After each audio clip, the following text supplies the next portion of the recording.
My name is Mara Ellison. I was 32 years old, and only days after bringing my premature son home from the hospital, I woke because our apartment had gone silent. Not peaceful, silent. For 7 weeks, I had fallen asleep beside the measured electronic sounds of Leo's cardiorespiratory monitor.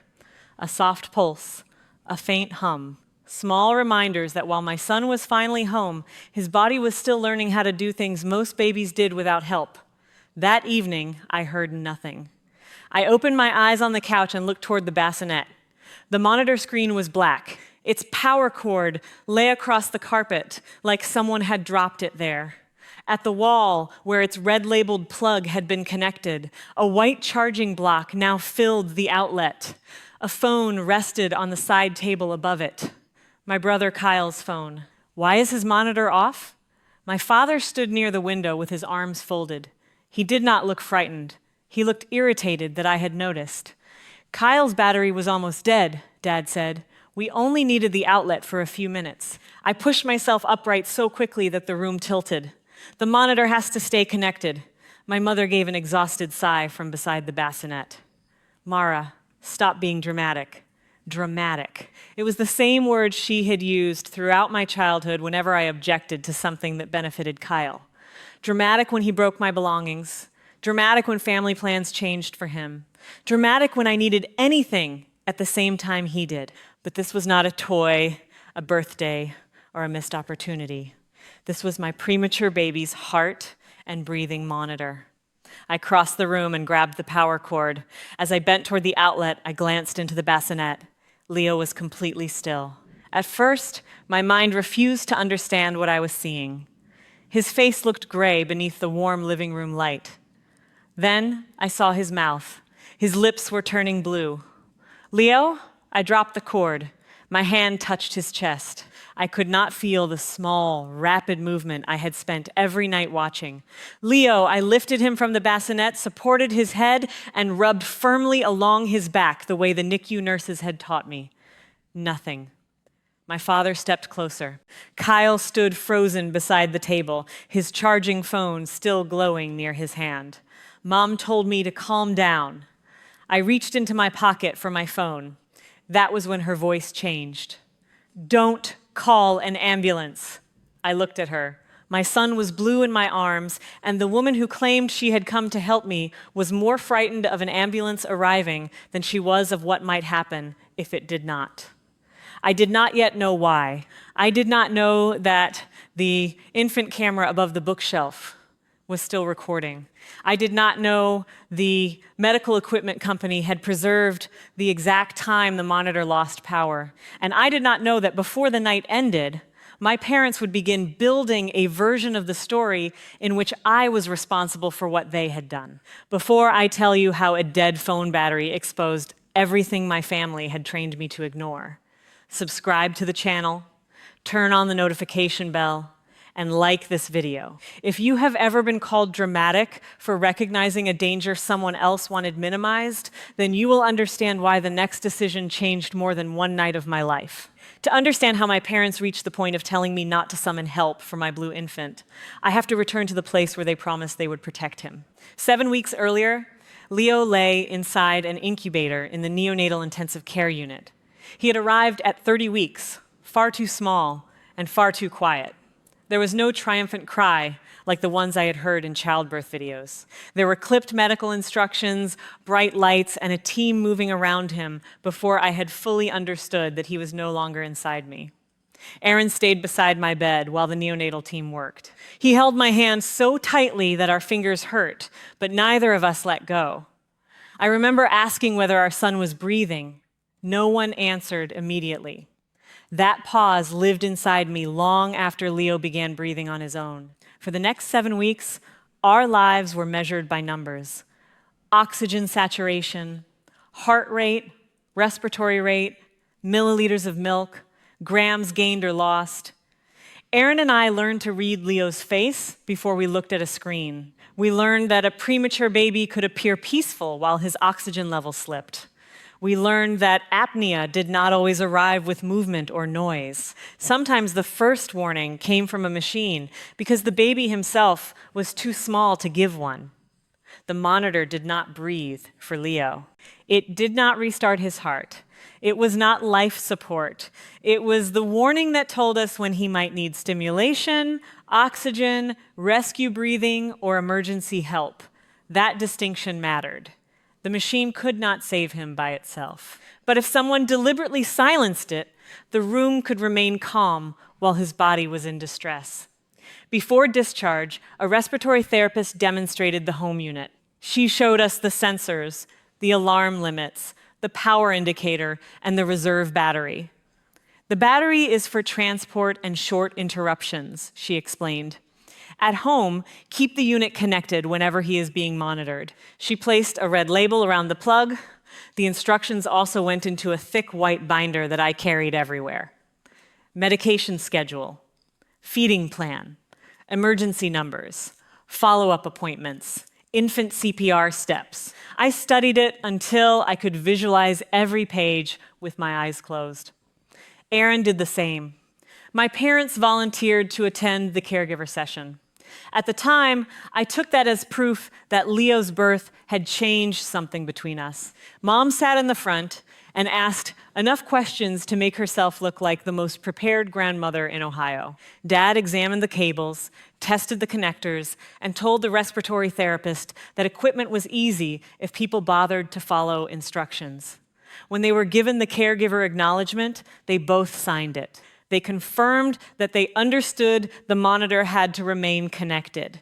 They confirmed that an alarm should never be silenced without first checking Leo. They confirmed that breathing difficulty, gray skin, or blue lips required immediate emergency action.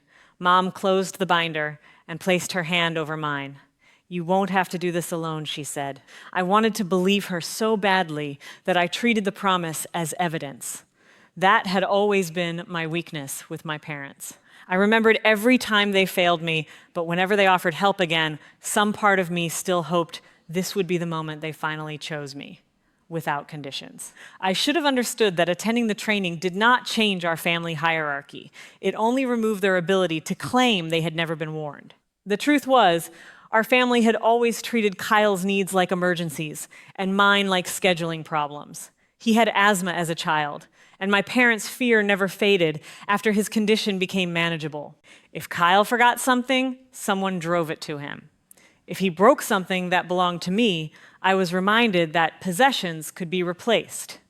If two events happened on the same day, mine was the flexible one. I learned to be capable because capability was the only trait my parents consistently rewarded in me. "You're our strong one," Mom would say. What she meant was that I should require less. Kyle did not create that system, but he benefited from it. He became skilled at announcing a problem and waiting for someone else to solve it. He rarely demanded anything directly. He did not have to.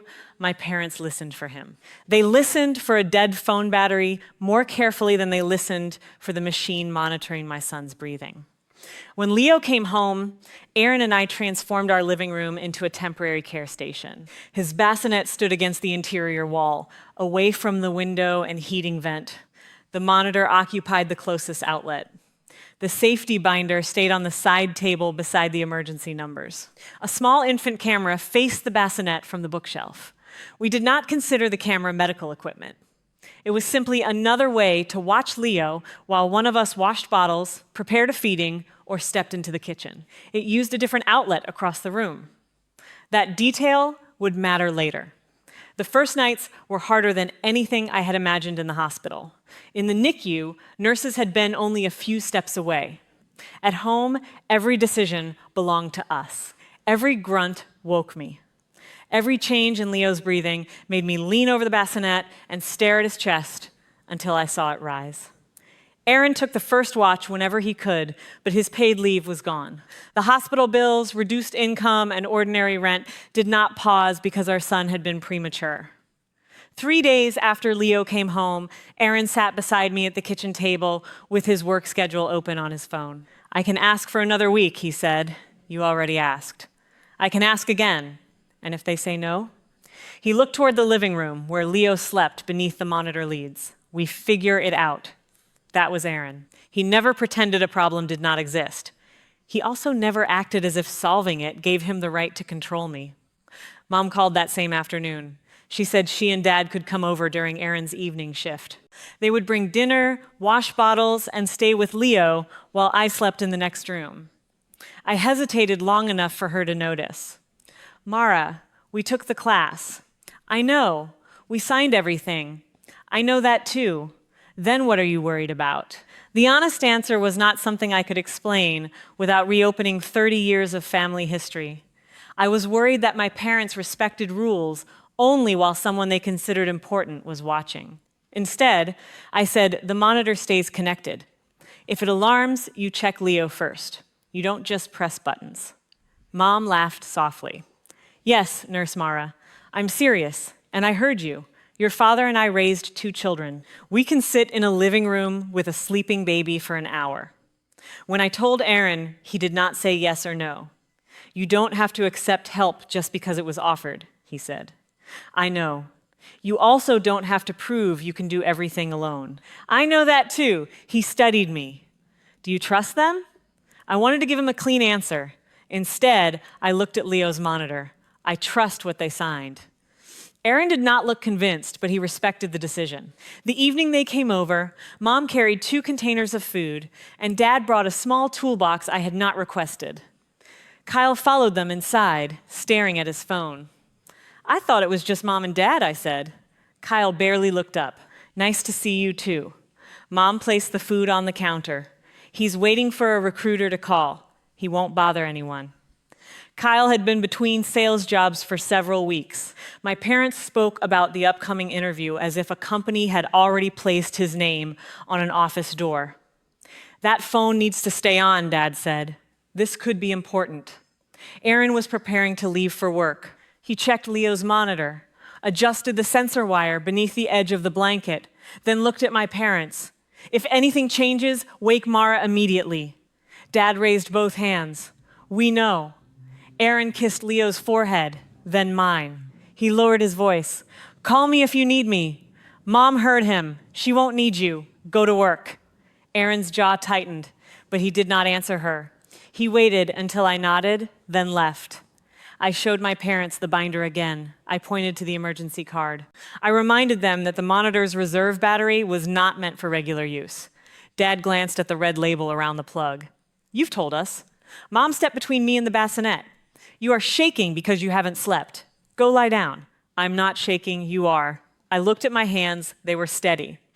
That was one of Mom's oldest methods. She could name an emotion I was not feeling, then make me defend myself until I began to feel it. Leo's monitor displayed stable numbers. The camera's tiny green light glowed above the bookshelf. My father settled into the armchair, and Mom pulled a chair beside the bassinet. They had completed the training. They had signed the instructions. They were less than 30 feet from my bedroom. I told myself that accepting 1 hour of sleep was not irresponsible. I went down the hallway and left my door partly open. The last sound I remember was the monitor's quiet electronic pulse. The next thing I heard was nothing. That was the silence from the beginning of this story. The dark screen, the loose power cord, Kyle's phone charging in the medical outlet, my mother telling me to stop being dramatic, then Leo's blue lips, then her command, don't call an ambulance. I pressed the emergency button anyway. Mom moved closer. We can drive him, she said. The hospital is 10 minutes away. You don't need sirens coming through the neighborhood. The dispatcher answered. I gave our address and said my premature baby was not breathing normally. Mom kept talking behind me. He was fine a minute ago. I could hear Dad telling her to stop, but even then, he sounded more overwhelmed than alarmed. Kyle had backed against the wall. His face had gone white. The dispatcher asked whether Leo was responsive. I said no. She told me to place him on a firm surface and guided me through the emergency steps. My hands remembered what my mind could barely process. I positioned him carefully, stimulated him, and gave rescue breaths as instructed. I heard Mom say my name. I ignored her. The dispatcher counted with me. I followed every direction. When she told me to begin compressions, I did. Leo felt impossibly small beneath my fingers. "Come on," I whispered. "Come on, baby." Dad had finally pulled Kyle's charger from the outlet. He tried to reconnect the monitor, but his hands were trembling. "It's not coming on," he said. "You have to hold the button," Kyle told him. "How do you know?" Kyle did not answer. The question barely registered. I kept listening to the dispatcher. Then Leo made a thin sound. It was not a cry, it was a brief gasp that seemed to disappear the instant I heard it. "I heard something," I said. "Continue," the dispatcher told me. I did. Sirens grew louder outside. Mom went to the window. "This is going to wake everyone." That sentence stayed with me because it was so ordinary. My child was struggling to breathe, and she was thinking about neighbors turning on their lights. The paramedics entered with equipment cases and an oxygen bag. They moved me back only far enough to reach Leo. One of them asked what had happened. "His monitor was off," I said. "They unplugged it." Dad pointed toward the outlet. It was only for a minute. The paramedic followed his gesture. Kyle's white charging block was still hanging from the wall. Leo's monitor cord lay below it. The second paramedic looked directly at Dad. Why was prescribed equipment disconnected? No one answered. They placed oxygen on Leo and connected their own sensors. Numbers appeared on their screen. One of the paramedics announced them to the other while the room narrowed around me. I watched Leo's color begin to change. The grayness softened first. Then the blue around his lips gradually receded. I wanted to collapse from relief, but the paramedics said they needed to transport him immediately. "I'm going with him." "Of course." Mom reached for my shoulder. "Mara, you need to calm down before you go in there." I stepped away from her. "Do not touch me." She froze. It was the first complete boundary I had spoken to her without adding an explanation. Kyle disconnected his phone and held it against his chest. The screen was fully lit now. Dad stared at the monitor cord. Mom followed the paramedics toward the door. "You have to tell them the machine had a battery," she said. "They're making this sound like we unplugged life support." "No one said it was life support." "Then don't act like we stopped his heart." I climbed into the ambulance beside Leo. The doors closed before she could say anything else. During the ride, I called Aaron. I heard machinery and voices behind him at the transit garage. "It's Leo," I said. Everything on his end went quiet. "What happened?" "He stopped breathing. We're going back to the children's hospital." "I'm coming." My parents unplugged his monitor. There was a pause. For what? I looked through the rear windows. My family stood together beneath the parking lot lights. Kyle was looking down at his phone, to charge Kyle's phone. Aaron said nothing for several seconds. Then he asked the only question that mattered. "Is Leo breathing?" "With oxygen." "I'll meet you there." At the hospital, Leo was taken through doors I could not follow. A nurse led me to a small consultation room and asked me to repeat what had happened. I kept stumbling over the moment when I had fallen asleep. "I was in the apartment," I said. "I was in the bedroom. I thought they were watching him." The nurse did not accuse me of anything. She recorded my account and asked who had been responsible for Leo while I rested. "My parents." "Were they trained on his monitor?" "Yes." "Did you authorize them to disconnect it?" "No." The answer came quickly, but guilt remained. I had let them into the apartment. I had walked away from the bassinet. I had closed my eyes. Every fear I had carried home from the NICU gathered around that single hour. Aaron arrived, still wearing his work clothes. There was grease near one cuff and a tear in the knee of his pants. He found me in the hallway and held my face between his hands. "Where is he?" "They're evaluating him." "Is he breathing on his own?" "They said he's responding." Aaron pulled me against him. For several seconds, neither of us spoke. Then he asked, "Where are your parents?" "I don't know." He looked toward the waiting room. "What did they say?" "That it was only for a minute. Mom wanted us to drive him instead of calling." Aaron closed his eyes. I could feel anger move through him, but when he opened them again, he kept his voice steady. "Tell me exactly what you need." "I need Leo to be okay." "I know, and I need you not to confront them yet." His first instinct was visible in his face. He wanted to find my father. He wanted to demand answers while the charging block was probably still warm. But he nodded.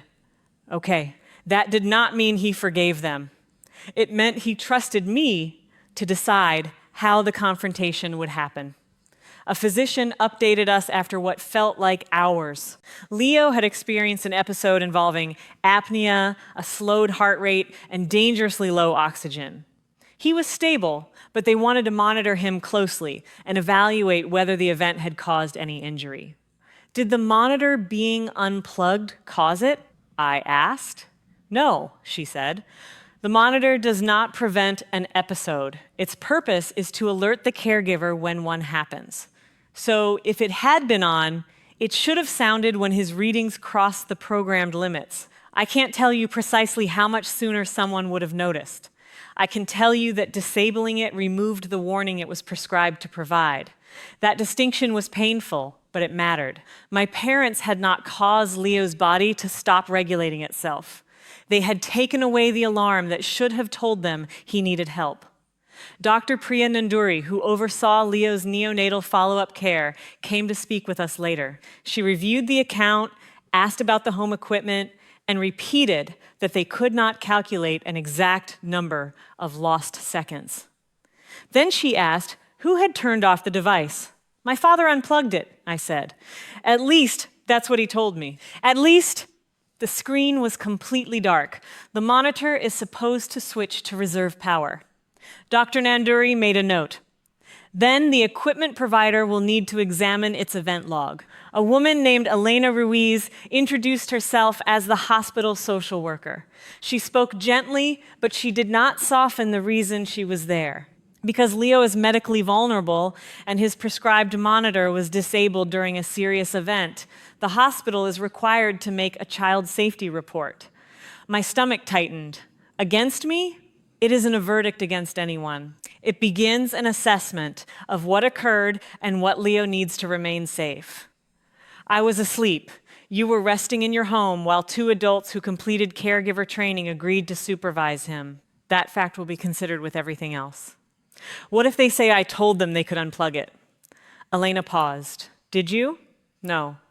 Then do not change your answer because someone else changes theirs. I did not yet understand why she phrased it that way. A few minutes later, I did. Mom and Dad had arrived at the hospital with Kyle. I saw them through the glass wall near the nurse's desk. Mom was speaking to someone in blue scrubs, one hand pressed dramatically to her chest. When she noticed me, she hurried over. Thank God, she said. They told us he's stable. I stepped between her and the doorway to Leo's unit. What did you tell that nurse? The truth. What truth? That you were exhausted and there was confusion about the monitor. There was no confusion. Dad came to stand beside her. Mara, this isn't the place. My son is behind those doors because you unplugged his monitor. Your mother said the battery would carry it, and when it started beeping, Dad's expression changed. It lasted less than a second, but I saw it. What happened when it started beeping? Mom answered for him. You told us that machine could run on a battery. I told you the battery was temporary. Exactly, temporary. Kyle needed to keep his phone alive for an important call. No one intended for anything to happen. Kyle stood several feet behind them. Did the monitor beep? I asked him. His gaze dropped. Mom turned toward him. Don't involve your brother. He's already traumatized. That word nearly took my breath away. Kyle is traumatized? Mara, Dad warned. No. Answer me. Did it beep? Kyle opened his mouth, but Mom spoke again. This is what I mean. You haven't slept properly in weeks. You're frightened, and you're looking for someone to blame. You told me not to call an ambulance. I said we could drive him. It would have been faster than waiting. The ambulance reached us in minutes, and you had no way to know that. I looked at Dad. He would not meet my eyes. Then Mom said something that changed the entire shape of the night. You're the one who said the battery would be fine. I stared at her. No, I didn't. At some point you did. I never gave you permission to unplug his monitor. I'm not saying you used those exact words. Then what are you saying? She lowered her voice as if she were helping me preserve my dignity. I'm saying you were tired. You may not remember every instruction you gave us, There it was. The first version of the story in which my exhaustion was not a reason they offered help. It was their defense. Aaron stepped beside me. "You need to leave," he said. Mom looked offended. "This is between our family. He is our family." Dad lifted his hands. "Everybody needs to calm down." "No," Aaron said. "You need to leave." Mom looked at me, expecting me to correct him. For most of my life, I would have. Instead, I said, "Go." She stared at me. "After everything we did to help you?" I looked through the glass toward the unit where doctors were watching my son breathe. "Go." Dad took Mom's arm. Kyle followed them without looking back. My phone began vibrating before they reached the elevator. The family group chat filled with messages. Mom had written that Leo had experienced a frightening medical episode while I was asleep. She said my parents had done everything possible to help, but that shock and exhaustion had made me lash out. She did not mention Kyle's phone. She did not mention the disconnected cord. She did not mention telling me not to call an ambulance. Relatives responded with prayers, hearts, and messages about forgiveness. One aunt wrote privately that my mother was devastated. Another relative told me not to make permanent decisions while emotional. A cousin said accidents happen to every family. Within half an hour, my parents' version had become the version everyone was discussing. Aaron held out his hand. "Give me the phone." "I don't need you to answer them." "I'm not going to. I'm turning it off." I gave it to him. As he held the power button, I caught myself noticing the symbolism and almost laughed. A phone battery had mattered so much to my parents that they had unplugged a medical monitor. Yet the first useful thing a phone did that night was go dark. Leo remained in the hospital for observation. His color had returned and his readings stabilized, but no one promised us there would be no lasting effects. I sat beside him and watched every rise of his chest. The monitor beside his hospital bed sounded once when a sensor shifted. My entire body reacted. A nurse entered, checked Leo first, and only then adjusted the equipment. She did not complain about the noise. She did not call me dramatic. She treated the alarm as information. That simple sequence broke something open inside me. My mother had spent years teaching me that discomfort was proof I was overreacting. The nurses had spent 7 weeks teaching me that discomfort sometimes meant I needed to look more closely. Only one of those lessons had helped me save my child.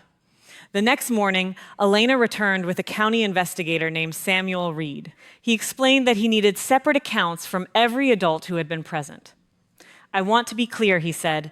"This process is not based on who is the oldest, who is the child's parent, or who tells the story first. It is based on evidence and caregiving responsibility." I nodded, but my hands tightened around the edge of my chair. "What happens if they decide it's my fault?" Aaron shifted beside me, but he let Samuel answer. "We don't begin by deciding. We establish the timeline, the instructions each person received, the equipment status, and the response once the emergency was recognized." I was asleep. Yes, I should have been awake. Samuel looked at the notes in front of him. "Did the 2 adults supervising Leo agree to let you rest?" "Yes." "Had they completed his caregiver training?" "Yes." "Did you have reason to believe they intended to ignore it?" I thought about Aaron asking whether I trusted them. "No," I said finally. I worried they might think I was too cautious. But I did not believe they would disconnect the monitor. Concern about someone's attitude is not the same as knowledge that they will disable prescribed equipment. The words should have comforted me. Instead, they frightened me because they left me with a decision. I could tell the truth exactly as it happened and accept what it would do to my family, or I could soften it. I could call it confusion. I could say the battery had been misunderstood.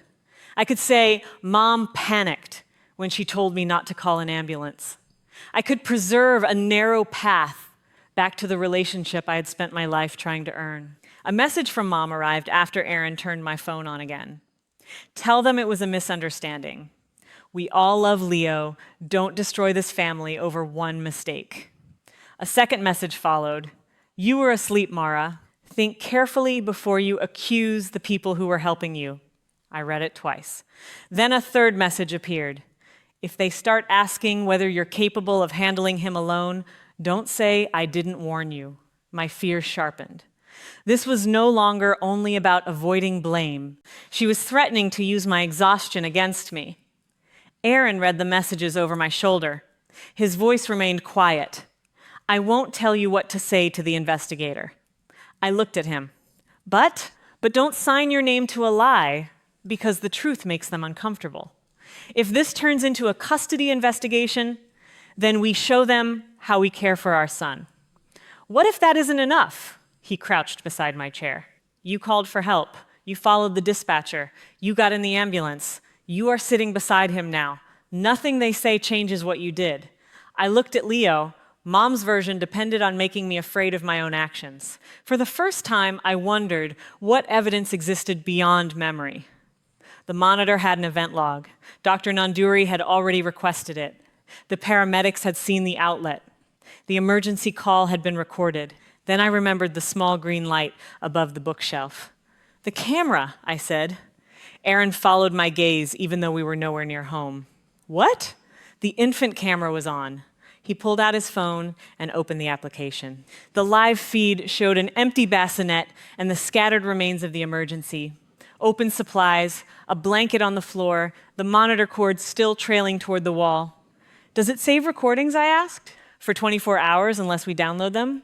My pulse increased. Aaron opened the stored timeline. "Do you want me to watch it first?" Every part of me wanted to say yes. I was afraid of seeing Leo blue again. I was afraid of seeing myself performing compressions. More than that, I was afraid the recording would confirm something worse than carelessness. "No," I said. "We watched together." We started at the moment I left the living room. On the screen, I disappeared down the hallway. Mom adjusted the blanket near Leo's feet. Dad sat in the armchair. Kyle remained near the side table, scrolling. For several minutes, nothing happened. Then Kyle held up his phone. "My battery's at 2%, he said. "If the recruiter calls, it's going to die." Mom pointed toward the wall beside the bassinet. "Use that outlet." Kyle looked at it. "The baby thing is plugged in.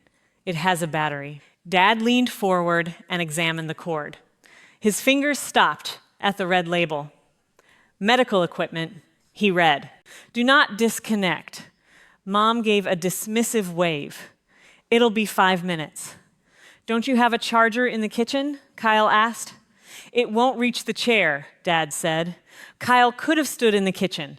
He could have left his phone there. He could have used any other outlet and waited beside it. Instead, he handed Dad the charging block. Dad removed the monitor plug. The screen remained illuminated as the reserve battery took over. Kyle connected his phone. "There," Mom said. "Problem solved." The monitor produced a warning tone.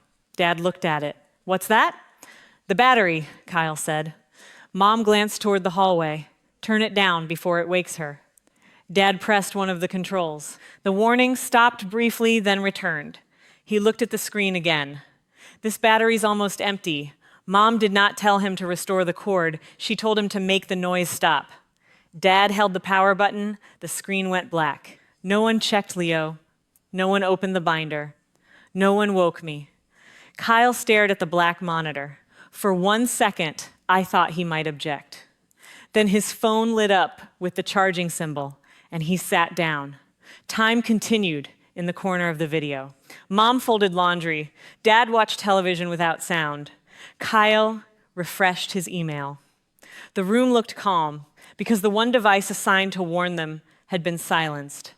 Then I appeared at the end of the hallway. The rest was what I already remembered. My question, Dad's explanation, Mom calling me dramatic. The instant I saw Leo's lips, my hand reaching for the phone, Mom shouting that I should not call an ambulance. On the recording, her face was not confused. She was afraid. But she was not looking at Leo. She was looking toward the window, already thinking about sirens, neighbors, and people who would ask why the monitor was dark. Aaron stopped the video before the dispatcher guided me through compressions. Neither of us spoke. I stared at the frozen frame of Kyle's charger in the wall. Mom had not misunderstood. Dad had not accidentally pulled the wrong cord. Kyle had not been somewhere else. They had seen the label, they had heard the warning, they had discussed the battery, then they had chosen to shut the monitor down. Aaron asked, "Do you want me to download it?" Yes. The whole clip, I thought about strangers seeing the worst moment of Leo's life. I thought about Mom telling the family I was confused. I thought about her warning me that investigators might question whether I was capable of caring for my own child. Yes, I said again, the whole thing. Unedited. That was the midpoint of everything. Until then, I had been asking whether I had failed my parents by accusing them. After watching the footage, I began asking whether I would fail Leo by protecting them. Aaron saved the original file and created a second secure copy. We gave it to Elena and Samuel with the access information for the camera account. I also gave Samuel Mom's messages. He read them without reacting. "Do you consider her statement about your ability to care for Leo a threat?" he asked. "I consider it a warning that she intends to blame me." "Has she asked for custody or attempted to remove him before?" "No." "Has she claimed you are medically or emotionally unfit?" "Not before last night," Samuel recorded the answer. Later that day, Mom submitted her own written statement. She described me as severely sleep-deprived, anxious, and obsessive about the monitor. She claimed I had told the family the reserve battery could support the device and suggested I had approved a temporary disconnection. She also said my decision to call an ambulance instead of allowing Dad to drive had been an example of panic. The emergency physician had already documented that calling an ambulance was appropriate. That did not stop Mom from presenting herself as the calm adult in the room. Dad's statement was shorter. He admitted moving the plug, but claimed he believed the monitor would remain on battery power. He did not mention holding the power button. Kyle said he could not remember the exact sequence. For a few days, every part of my life felt like evidence. Samuel visited our apartment after Leo was discharged again. I watched him examine the bassinet position, monitor connection, medication storage, feeding records, emergency card, and oxygen supplies. I knew our setup was safe. I knew every instruction had been followed before my parents arrived. But when he opened the safety binder, my mouth went dry. Mom had made me feel as though confidence itself was suspicious. Aaron stood beside me but did not answer questions directed at me. Samuel asked what had changed since the incident. "My parents no longer have access to the apartment," I said. "The building manager reprogrammed the entry code." No one supervises Leo unless both Aaron and I approve them. We have arranged help through people who will follow the care plan. And if your parents apologize, they still won't supervise him. What if they complete another safety course? They already completed one. Samuel looked up from the binder. "What would need to happen for you to trust them again?" The old version of me would have tried to sound generous. The mother I was becoming answered differently. "I don't know that anything can." It was the first time I said it aloud. That evening, Mom sent another message. "You are making strangers think we tried to hurt him." I replied once, "I gave them the recording. They can decide what it shows." She called repeatedly after that. I did not answer. The equipment provider completed its review first. The service report confirmed when external power had been removed. It showed the reserve battery activating, reaching its warning threshold, and the monitor receiving a shutdown command. The report could not identify who pressed the button. It did not need to. The camera did. The hospital produced copies of the caregiver training acknowledgments. My parents' signatures appeared beneath the exact instruction that the monitor remain powered during use. The instructor's record confirmed that power management and emergency response had been demonstrated. The dispatcher's recording documented my report, Mom's voice in the background, and the resuscitation instructions I followed. The paramedics documented Leo's cyanosis, impaired breathing, the disconnected monitor, and the phone charger occupying its outlet. Dr. Nanduri submitted a medical explanation. The monitor had not caused or prevented the apnea. Disabling it had removed the alarm intended to alert caregivers. No one could prove the exact number of seconds between Leo's physiological decline and my discovery. My parents seized on that limitation. Dad wrote that there was no proof the monitor would have changed the outcome. Mom told relatives that doctors had admitted the machine did not keep Leo breathing. Both statements avoided the real issue. They had not been asked to guarantee that an alarm would save him. They had been asked not to silence it. The more evidence accumulated, the less loudly I needed to argue. Mom's messages became longer. She reminded me of meals she had cooked, birthdays she had planned, and money my parents had spent raising me. She described the investigation as public humiliation. She said neighbors had seen the ambulance and colleagues had begun asking questions. Not once did she ask what it had felt like to find Leo Blue. Not once did she acknowledge that I had been right to call. Every message centered on what the emergency had done to her. Extended relatives gradually changed their language. The ones who had called it an accident began calling it a misunderstanding. When the training records became known, they called it a lapse in judgment. When the footage was reviewed, some stopped messaging altogether. A few apologized. One aunt wrote, "Your mother told us you had unplugged it earlier and forgotten. I should have asked you before believing her. I accepted the apology without offering immediate access to my life." An apology was information. Trust required behavior. Aaron struggled with his own guilt. One night, after Leo had fallen asleep, he stood beside the connected monitor and said, "I knew they didn't respect your boundaries. You didn't know they would do this. I should have refused to leave. Then I should have refused to sleep." He looked at me. "That's not fair." No, it isn't fair to either of us.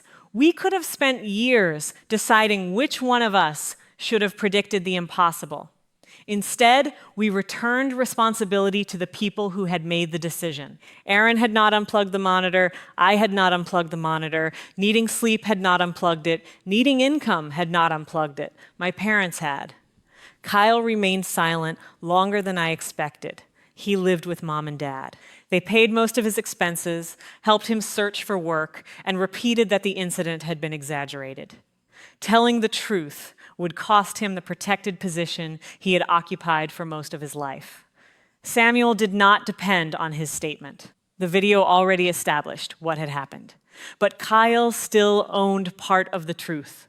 He contacted me several weeks into the investigation. "Can we talk?" I stared at the message before answering. About what? That night. Aaron offered to stay with me during the call. I asked him to remain nearby, but out of the camera frame. Kyle appeared on my screen from inside his car. He looked tired. "I gave Samuel a new statement," he said. "What changed?" I stopped lying. I waited. He rubbed both hands over his face. "My phone was at 2%. I was waiting for that recruiter. And Mom said to use the outlet." Dad read the label out loud. I knew what it said, yes. When the monitor started beeping, I told them it was the battery. I saw the recording.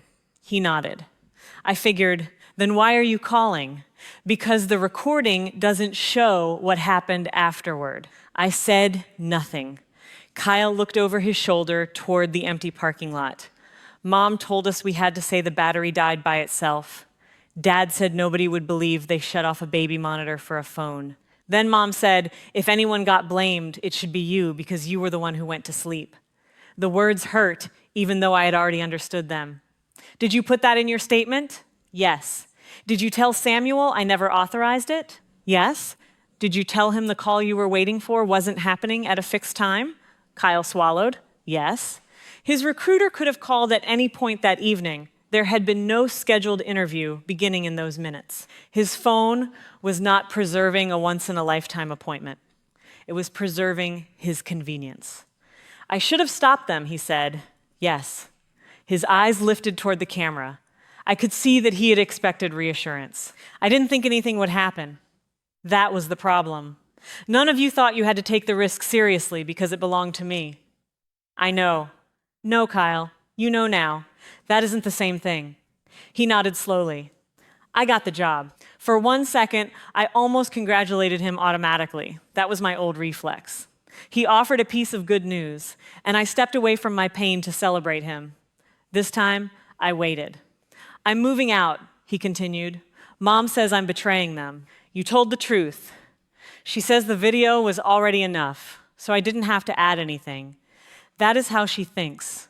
If the truth is already visible, admitting it is unnecessary. I'm sorry. I believed he regretted it. That did not make him safe. Are you asking me to forgive you? I don't know. If you are, I can't give you that right now. He looked down. I understand, and I'm not going to make you feel better about telling the truth. That is something you should have done because it was true. I understand that too. It was not a warm reconciliation. There were no promises. But for the first time in our adult lives, Kyle remained in an uncomfortable conversation without letting our parents remove the discomfort for him. That was the beginning of his accountability. It was not the completion of it. The county investigation concluded before the legal process did. Samuel and Elena met with Aaron and me in a small hospital conference room. Leo slept against my chest while Samuel read the findings. The assessment found that Aaron and I had maintained an appropriate home environment, followed medical instructions, responded correctly to the emergency, and taken immediate steps to prevent further unsafe access. The allegation that my exhaustion made me an unfit caregiver was unsupported. I closed my eyes. For weeks, I had told myself I did not need strangers to confirm that I loved my son. That was true. But I had needed the official record to reject the lie my mother was building around me. Samuel continued. The assessment found that Diane and Malcolm had assumed responsibility for a medically vulnerable child, knowingly violated his care plan, disabled prescribed monitoring, failed to check him when the device warned of low power, and opposed an appropriate emergency response after cyanosis was discovered. Their conduct was formally substantiated as unsafe caregiving. Kyle's failure to intervene was documented, but his later cooperation and lack of an assigned caregiving role were also recorded. Samuel closed the file. This finding does not decide what personal relationship you maintain, he said. It establishes who may safely provide care. No unsupervised contact, I said. Aaron touched the back of my chair. No caregiving contact at all, I corrected. Supervised or otherwise. Samuel nodded. Mom challenged the finding. She submitted another statement accusing me of using the investigation to punish her for childhood disagreements. Dad did not challenge the factual timeline. Instead, he attempted to narrow his responsibility. He admitted unplugging the monitor, but continued claiming he had not understood the battery was nearly empty. The recording showed him reading the battery warning on the screen. When the case reached formal review, their representative proposed language describing the event as a temporary power interruption followed by a family communication failure. If I accepted that description, my parents would agree to safety education and supervised contact. It was the kind of compromise my family had trained me to make. The words were gentle enough to sound reasonable. Temporary interruption, communication failure. Supervised contact. Each phrase removed a choice someone had made. The monitor had not merely lost power. Dad had disconnected it.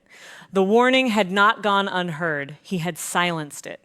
The emergency had not been misunderstood. Mom had seen Leo Blue and argued against calling for help. The aftermath had not been poor communication. They had blamed me. During the review, I was asked whether I would accept the proposed language. Mom sat across the room, looking wounded rather than responsible. Dad stared at the table. Kyle was not present. His statement had already been entered. My attorney leaned toward me and whispered that the decision was mine. The proposed restrictions would still offer some immediate protection. For a moment, I imagined accepting. I imagined ending the calls, messages, interviews, and paperwork. I imagined telling myself that supervised visits meant Leo could never be alone with them. I imagined returning to birthdays and holidays where no one mentioned the cord. Then I pictured the monitor screen going black. I pictured Mom's face when she told me not to call. If I accepted language that erased their decisions, I would preserve the exact system that had taught them my warnings did not matter. No, I said. Mom shifted sharply in her chair. The reviewer asked me to explain. I was asleep because 2 trained adults agreed to watch my son. They disconnected prescribed equipment to charge a phone. They heard the battery warning and shut the monitor off. When I found my baby Blue, my mother tried to stop me from calling an ambulance. Then they told the hospital I had authorized it. Mom shook her head. That is not what happened. I looked at her. The recording is what happened. You're leaving out everything we have done for you. This review is not about everything you have ever done. It is about what you did that night. You want to take our grandson away forever. I want to keep my son safe. Dad finally raised his head. Mara, nobody wanted him hurt. I believe that. He looked surprised. Then why are we doing this? Because people can be dangerous without wanting the outcome. You chose the risk. You chose not to check him. Mom chose to argue against emergency help. Intentions do not make those decisions safe. Dad's face crumpled slightly. Mom turned toward him. Do not let her do this. For most of my life, that sentence would have united them. This time, Dad spoke without looking at her. I unplugged it. The room became still. Mom stared at him. We already said that. No, Dad replied. We said the battery was supposed to carry it. It was. I saw the warning. Malcolm, I saw it and I shut the machine down because it kept beeping. Mom's chair scraped against the floor. You were doing what I told you because we thought Dad interrupted her. We knew we were supposed to plug it back in. It was not a complete moral awakening. He did not suddenly understand every time he had asked me to be reasonable for someone else's benefit, but he stopped denying the physical truth. That mattered to the official record. It did not restore my trust. Mom looked at me as if I had forced him to betray her. I was trying to help you, she said. You were trying to control what happened after your decision went wrong. I am your mother, and I am Leo's mother. The difference between those two statements was the difference between authority claimed and responsibility accepted. The legal resolution remained proportionate to what could be proved. There was no theatrical criminal trial and no judge delivering a speech about family betrayal. There was documentation. There were restrictions. There was mandatory safety education, even though my parents had already received the instructions once. There was supervised legal compliance. There was a formal acknowledgement of the prohibited conduct. Dad accepted the negotiated conditions and gave a factual account of unplugging and shutting down the monitor. Mom accepted the restrictions required to resolve the case, but refused to admit that her judgment had been dangerous. She continued saying that calling an ambulance had created unnecessary chaos. That refusal answered the final question I had about whether she could regain access. She could not. Her messages also became specific enough that Aaron and I sought enforceable protection. She wrote that if I was too exhausted to make rational choices, someone responsible should take Leo until I recovered. In another message, she said grandparents had rights and that I could not keep her away forever. We preserved every message. The final restrictions prohibited uninvited contact, unauthorized entry, and any attempt to remove Leo from our care. My parents were given clear legal notice. I did not celebrate when the order became effective. I sat in our car outside the building and cried. Aaron waited beside me. I thought I would feel relieved, I said. You can be relieved and still be sad. I wanted her to say she was sorry. I know. I wanted Dad to tell the truth because he understood, not because there was nowhere left to hide. I know. I wanted them to be different. Aaron held my hand. That was never too much to want. The grief was not proof that the boundary was wrong. It was proof that the relationship had mattered. That distinction helped me live with both. We changed our support system carefully. Aaron and I coordinated shifts differently. We accepted help only from people who respected the care plan without treating our caution as an insult. We used vetted respite support when it became available and kept every medical instruction where any caregiver could see it. No one touched Leo's equipment without telling us. No one silenced an alarm before checking him. No one called me dramatic for asking questions. The safer system did not depend on everyone loving us.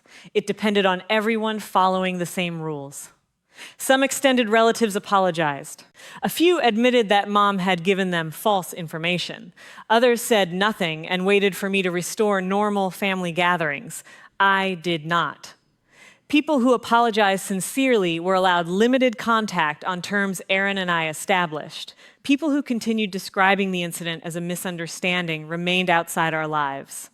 Blood no longer functioned as automatic clearance. Kyle moved out of my parents' house after starting his new job. He paid for an infant first aid course without asking me to praise him for it. Several months passed before I agreed to meet him. We met in a public place with Aaron present. Kyle did not ask to hold Leo immediately. He sat across from us and allowed me to decide. When I eventually placed Leo in his arms, I remained beside him. Kyle supported Leo's head correctly. "I'm not asking to watch him," he said. "Good. I know I haven't earned that." "No, you haven't." He nodded. The honesty made the moment possible. It did not erase the limits. Kyle's relationship with our parents deteriorated after his statement. Mom accused him of choosing my family over his own. For the first time, he answered that I was his family too. I heard about the exchange from him later. I did not treat it as a heroic declaration. It was simply a truth he had avoided for too long. Dad complied with every restriction. He sent one letter through the permitted legal channel. It contained no request for immediate forgiveness. He wrote that he had spent his life believing that preventing conflict made him a good father. He now understood that he had often prevented consequences instead. He did not ask me to reply. I kept the letter but did not answer. Accountability could be acknowledged without reopening a relationship that remained unsafe. Mom sent no apology. She sent explanations. She wrote that the family had always relied on her. She wrote that no grandmother should lose a grandson over one decision. She wrote that fear had made everyone behave badly. She never wrote the sentence I needed. I was wrong to put his safety at risk. Eventually, I stopped reading. Leo continued his medical follow-up. Each appointment carried its own fear. The doctors checked his development, breathing, reflexes, and responses. They explained that some effects could only be evaluated over time. We learned to live without demanding guarantees. That was different from pretending risk did not exist. At one appointment, Dr. Nanduri told us that Leo's progress was encouraging. At another, she adjusted the monitoring plan. Gradually, the episodes became less frequent. He gained weight. His cries became louder. His hands, once so small that Aaron's wedding ring could slide over his wrist, began reaching for everything within range. The first time he rolled over, Aaron and I celebrated quietly on the living room floor. The monitor remained beside him. I no longer stared at it every second. I had learned to watch Leo without allowing the machine to become the only thing I trusted. I also learned that trusting myself did not require rejecting medical guidance. Self-trust and evidence were not enemies. They had saved him together. My own voice changed during those months. I noticed it first in small conversations. When someone offered advice I had not requested, I stopped presenting a 5-minute defense of my decision. When a relative asked when my parents would be allowed to visit, I said, "They won't," and allowed the silence to remain. When Mom attempted to send messages through other people, I did not respond to the messenger's guilt. I had spent most of my life treating boundaries as arguments I needed to win. Now I understood that a boundary was a decision I had to maintain. Aaron changed too. He stopped blaming himself for leaving for work. He remained protective, but he never used protection as an excuse to take control away from me. When anger returned, we named it. When fear returned, we checked the facts. When exhaustion returned, we asked for safe help. Our family became smaller. It also became quieter. Not the dangerous quiet of a disabled warning, the quiet of a home where no one had to shout before being believed. By the time Dr. Nanduri raised the possibility of discontinuing the monitor, Leo no longer resembled the fragile infant I had carried into the ambulance. She reviewed his recent data and examinations before making the decision. He has matured beyond the pattern we were monitoring, she told us. We can end home monitoring. I looked at Aaron, he smiled, but my throat tightened. For months, I had imagined that moment as pure relief. Instead, I felt the weight of every night the monitor had remained beside us. Dr. Nanduri noticed. "You do not have to disconnect it this second," she said. "Take the time you need." But medically, he no longer requires it. We brought Leo home. The monitor stood in its usual place beside the bassinet he had nearly outgrown. Its power cord still carried the red warning label, the same words my father had read before, pulling it from the wall. Aaron stood beside me with Leo in his arms. "You want me to do it?" he asked. I shook my head. No. I placed my fingers around the plug. For a moment, I remembered the dark screen, the loose cord, and Kyle's phone glowing above the outlet. I remembered my mother telling me to stop being dramatic. I remembered Leo's blue lips and the dispatcher counting while I tried to keep him with us. Then I looked at him. He was awake in Aaron's arms, breathing steadily, one hand wrapped around Aaron's finger. This time the monitor was not being disconnected because someone found its warning inconvenient. It was not being removed for a phone, a family preference, or a demand that I make myself smaller. A physician had reviewed the evidence. Leo's body was ready. And the decision belonged to us. I pulled the plug from the wall. The screen shifted briefly to reserve power. I pressed the correct control and shut it down. Then I coiled the cord and placed it beside the machine. The apartment became silent. I watched Leo's chest rise, then fall, then rise again. The silence was no longer neglect. It was safety I had verified for myself.